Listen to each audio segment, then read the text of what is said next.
নমস্কার শ্রোতা বন্ধুরা, আশা করি আপনারা সকলেই ভালো আছেন।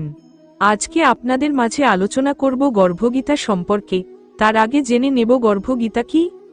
যে কোনো মন্দিরের গুরুত্বপূর্ণ ও পবিত্র স্থান হল গর্ভগৃহ, যেখানে দেবতা বা ঈশ্বরের পূজা করা হয়, আবার প্রাণীর জন্ম হয় মাতৃগর্ভে।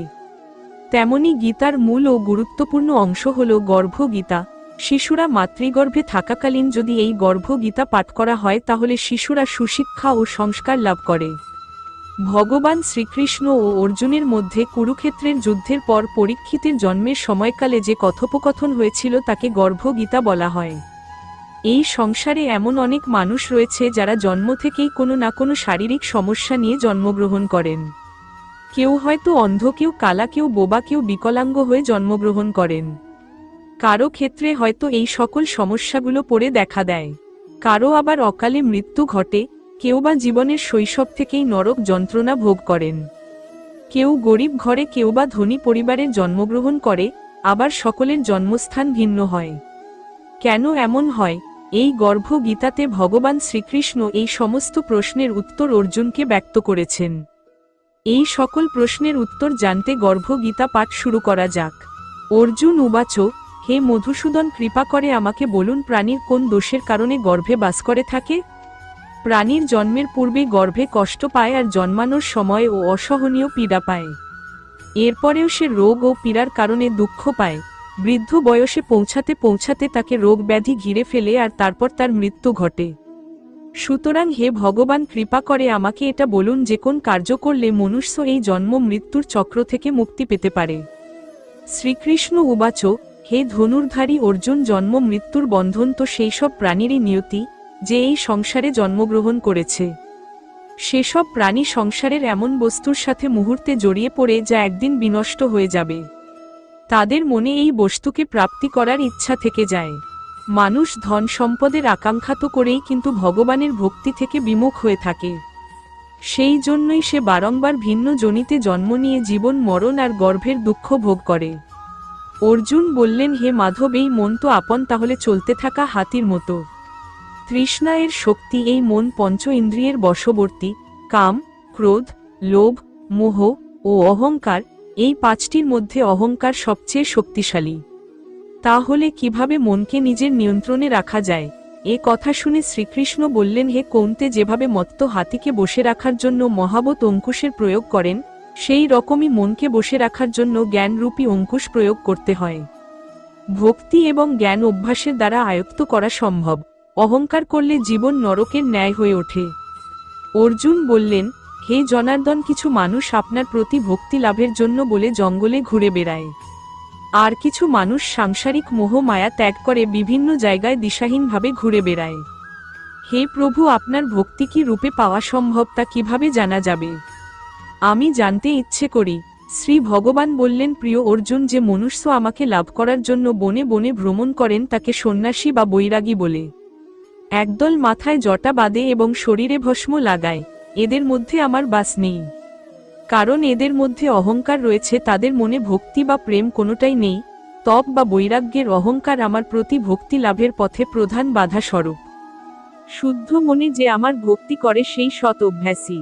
যে কাম, ক্রোধ, মোহ, লোভ এবং অহংকার থেকে মুক্ত তাকেই আমি দর্শন দিয়ে থাকি। এরপর অর্জুন বললেন, হে মাধব, কোন পাপের কারণে অকাল মৃত্যু ঘটে? কোন পাপের কারণে মানুষ নপুংসক হয়ে যায়? আমি জানতে ইচ্ছে করি। ভগবান বললেন, হে অর্জুন, যে ব্যক্তি ঋণ নিয়ে তা পরিশোধ করে না, সে এই পাপ কর্মের জন্য তার স্ত্রীকে হারিয়ে ফেলে। যে কারোর কোনো কিছু বন্ধক নিয়ে তা ফেরত দেয় না, সেই দোষে তার পুত্র মারা যায়। যে ব্যক্তি কাউকে সহায়তা করার প্রতিশ্রুতি দিয়ে সময় মতো তা পালন করে না, সে ব্যক্তি নপুংসক হয়ে যায়।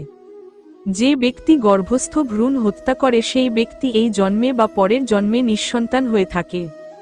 এই সবগুলি হলো ভয়ঙ্কর পাপ। অর্জুন বললেন, হে শ্রীকৃষ্ণ, কোন পাপের কারণে মানুষ সর্বদা রোগী থেকে যায় আর কোন পাপের কারণে মানুষ পশু জন্মে জন্মপ্রাপ্ত হয়? তখন ভগবান শ্রীকৃষ্ণ বললেন, হে অর্জুন, যে ব্যক্তি কোন কিছু দান করে সেই দানের মূল্য নেয়, সে সদা রোগী থাকে। যে কারণে অকারণে অবিশ্বাস করে, সদা মদ্যপান করে, সে পরশু যোনিতে জন্মায়। যে ব্যক্তি রান্না করার পর পরমেশ্বরকে অর্ঘদান না করে নিজেই প্রথমে ভক্ষণ করে, সে বিড়াল হয়ে জন্মগ্রহণ করে। অর্জুন বললেন, হে কৃপানিধান, এই সংসারের কিছু মানুষকে আপনি ধন দৌলত প্রদান করেছেন, কিছু মানুষকে হাতি ঘোড়া রথ প্রভৃতি প্রদান করেছেন, তারা কোন পণ্য কর্ম করছেন? কৃপা করে আমাকে বর্ণনা করুন। শ্রী ভগবান বললেন, হে ধনঞ্জয়, যে উত্তম মনে কাউকে স্বর্ণ দান করে সে উত্তম বাহন তথা হাতি ঘোড়া রথ ইত্যাদি প্রাপ্ত হন। যে ভগবানকে সাক্ষী মেনে কন্যাদান করে সেই ব্যক্তি উত্তম পুরুষরূপে জন্মগ্রহণ করে। এরপর অর্জুন প্রশ্ন করলেন, হে ভগবান, আপনি এই সংসারে কাউকে খুবই সুন্দর ও স্বাস্থ্যবান বানিয়েছেন, তো কাউকে কুৎসিত, কাউকে ধনবান করেছেন, তো কাউকে নির্ধন, এরপর বৈপরীত্য কেন? শ্রী ভগবান বললেন, প্রিয় অর্জুন, যে প্রাণী অন্য দান করেছে তার স্বরূপ সুন্দর এবং যে বিদ্যা দান করেছে সে বিদ্বান হয়। যদিও মানুষের মনুষ্যর রূপ নয়, তার গুণেই হল মহাত্ম্যপূর্ণ। যে ব্যক্তি সাধুদের সেবা করে সে ধনবান এবং পুত্রবান হয়। এরপর অর্জুন জিজ্ঞাসা করেন, হে কৃষ্ণ, কেন কোন মানুষ বোবা হয় বা কালা হয় বা অন্ধ হয় বা অন্য কোন প্রকার বিকলাঙ্গ হয়ে থাকে? সেই প্রশ্নের উত্তরে ভগবান শ্রীকৃষ্ণ বললেন, যে ব্যক্তি গুরুর কাছ থেকে বৃদ্ধ লাভ করে ফিরিয়ে নেয়, অন্যের অপমান করে এবং নিত্য কলহে লিপ্ত থাকে, সেই ব্যক্তি বোবা হয়ে যায়। যারা সর্বদা নোংরা অপরিষ্কার থাকে তারা দরিদ্র হয়, আর যে ব্যক্তি পর স্ত্রী বা পরপুরুষকে দেখে কুদৃষ্টি প্রদান করে তারা অন্ধ হয়ে যায়। যারা কাজ করে বা যারা কাজ করে থাকা মানুষকে সাহায্য করে তারা খণ্ড বায়ু হয়ে থাকে। অর্জুন বললেন, হে মধুসূদন, মনুষ্য তার ধন সম্পত্তি আর সাংসারিক সুখের মুহূর্তে এত মগ্ন থাকে কেন? শ্রী ভগবান বললেন, হে অর্জুন, যদি মনুষ্য আমার কৃপা থেকে বঞ্চিত হয়ে যায় তাহলে সে ধন সম্পত্তি প্রভৃতি জাগতিক বস্তুর মোহে আবদ্ধ হয়ে পড়ে। এই সকল বস্তু হল নশ্বর। বিবেকবান মানুষ এই সকল বস্তু থেকে অনেক দূরে থাকে। যারা সাংসারিক মহৎ ত্যাগ করে পবিত্র স্থান দর্শন করে আমার প্রতি নিষ্কর্ম ভক্তি প্রদর্শন করে তারা রাজার সমান সুখ এবং জ্ঞান প্রাপ্ত হয়। সমস্ত জাগতিক বস্তুই ভালো নশ্বর, কেবল আমার প্রতি ভক্তি হল অবিনশ্বর। অর্জুন উবাচ, হে কৃষ্ণ, তুমি পরমব্রহ্ম, তোমাকে প্রণাম। আগে আমি তোমাকে নিজের আত্মীয় মনে করতাম, কিন্তু এখন তোমাকে ঈশ্বর রূপে জানি। হে পরমব্রহ্ম, গুরু দীক্ষা কেমন হয় দয়া করে আমাকে জানান। তুমি ধন্য, তোমার পিতা মাতাও ধন্য যাদের তোমার মতো পুত্রের জন্ম হয়েছে। হে অর্জুন, সমস্ত সংসারের গুরু জগন্নাথ, বিদ্যার গুরু কাশী এবং 4টি বর্গের গুরু সন্ন্যাসী। যারা সবকিছু ত্যাগ করে আমার বিষয়ে মনোনিবেশ করেছে তারা ব্রাহ্মণ জগৎ গুরু। হে অর্জুন, মন দিয়ে শোনো, কেমন গরুর সংস্পর্শে থাকা উচিত। যে সমস্ত ইন্দ্রিয় জয় করেছে, যে সমস্ত সংসারকে ঈশ্বরময় মনে করে, সমস্ত জগতের প্রতি উদাসীন, এমন গুরুর সঙ্গে থাকা উচিত। যে পরমেশ্বরকে জানে নানানভাবে সেই গরুর পুজো করা উচিত।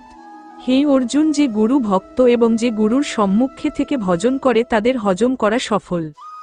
যে গুরু বিমুখ তাদের সপ্তগ্রাস পাপ লাগে। গুরু বিমুখ প্রাণী দর্শন যোগ্য হয় না। যে গৃহস্থ সংসারে গুরু ছাড়া থাকে তারা চণ্ডালের সমান। তার হাতের ভজন দেবতা ও গ্রহণ করে না, তার সমস্ত কর্ম নিষ্ফল হয়। শূকর, গর্দভ, কাক এ সমস্ত যোনি অত্যন্ত নিম্নমানের। এ সকলের তুলনায় সেই মনুষ্য নিঃসৃষ্ট মানের যারা গুরু বিমুখ হন। গুরু ছাড়া গতি নেই, তারা অবশ্যই নরকে যাবে। গুরু দীক্ষা ছাড়া সমস্ত প্রাণীর সমস্ত কর্ম নিষ্ফল। হে অর্জুন, যেমন 4 বর্ণই আমার ভক্তি করার যজ্ঞ, তেমনই গুরু ভক্তিরও যজ্ঞ। যেভাবে গঙ্গা নদীর মধ্যে শ্রেষ্ঠ সমস্ত ব্রতের মধ্যে, একাদশী ব্রতের মধ্যে শ্রেষ্ঠ, সেভাবেই সমস্ত শুভ কর্মের মধ্যে গুরুর সেবা উত্তম। সংসারে যারা গুরু ছাড়া তারা চণ্ডালের সমান। মদিনার ভাণ্ডারে গঙ্গাজল যেমন অপবিত্র হয়, তেমনি গুরু বিমুখ ব্যক্তির ভজন ও সদা অপবিত্র হয়।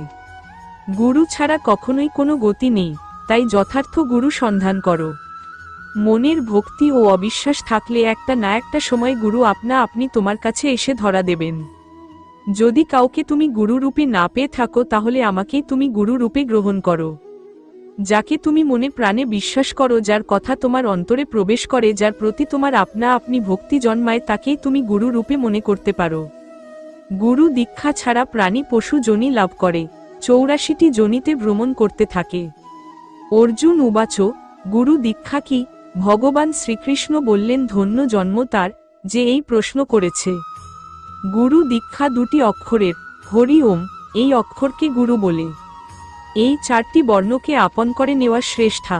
হে অর্জুন, যে গুরুর সেবা করে সে আমার আশীর্বাদ লাভ করে।